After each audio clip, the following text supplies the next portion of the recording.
वजीर आजम बनियामीन नेतन्याहू के हलाक या जख्मी होने की अफवाहें सोशल मीडिया और बाज मीडिया इदारों में तेजी से फैल रही हैं। बताया जा रहा है कि ईरान की जानिब से मुमकिना हमले के बाद इनके बारे में मुख्तलिफ कयास आराइयां की जा रही हैं।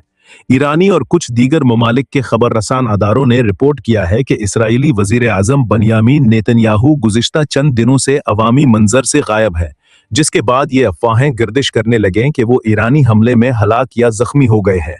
ईरान की तस्नीम न्यूज एजेंसी के मुताबिक नेतन्याहू की मुमकिना मौत या जख्मी होने के हवाले से कयास आराइयां बढ़ रही हैं। रिपोर्ट में कहा गया है कि ईरान पर हमलों के बाद अमूमन इसराइली वजीर आजम रोजाना कम अज कम 1 और बाज औकात 3 वीडियोस जारी करते थे, लेकिन अब नेतन्याहू की आखिरी वीडियो इनके जाती चैनल पर पोस्ट हुए तकरीबन 4 दिन गुजर चुके हैं।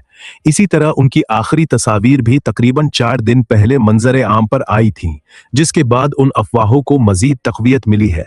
मजीद ये कि बाज अबरानी मीडिया जराए के मुताबिक 8 मार्च को एक रिपोर्ट सामने आई जिसमें बताया गया कि नेतन्याहू के घर के इर्द गिर्द सिक्योरिटी में गैर मामूली इजाफा कर दिया गया है, खास तौर पर मुमकिना खुदकुश ड्रोन हमलों के खतरे के पेश नजर। कुछ रिपोर्ट्स में यह भी कहा जा रहा है कि जेरेड किशनर और स्टीव वटकोव के इसराइल के तयशुदा दौरे की मनसूखी की वजह भी यही सूरत हाल हो सकती है।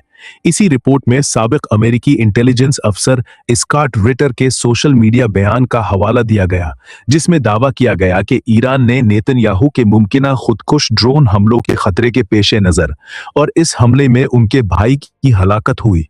ताहम तस्नीम न्यूज ने खुद भी एतराफ किया है कि इस दावे की अभी तक कोई सरकारी तस्दीक या तरदीद मौजूद नहीं है। दूसरी जानिब भारतीय मीडिया के मुताबिक ईरानी फौज ने दावा किया कि मुमकिना हमले में इसराइली वजीर आजम नेतन्याहू हलाक या जख्मी हो सकते हैं। इसके बाद ये सवाल भी उठ रहा है कि आया वाकई ईरान ने मिसाइल या ड्रोन हमलों के जरिए नेतन्याहू को निशाना बनाया।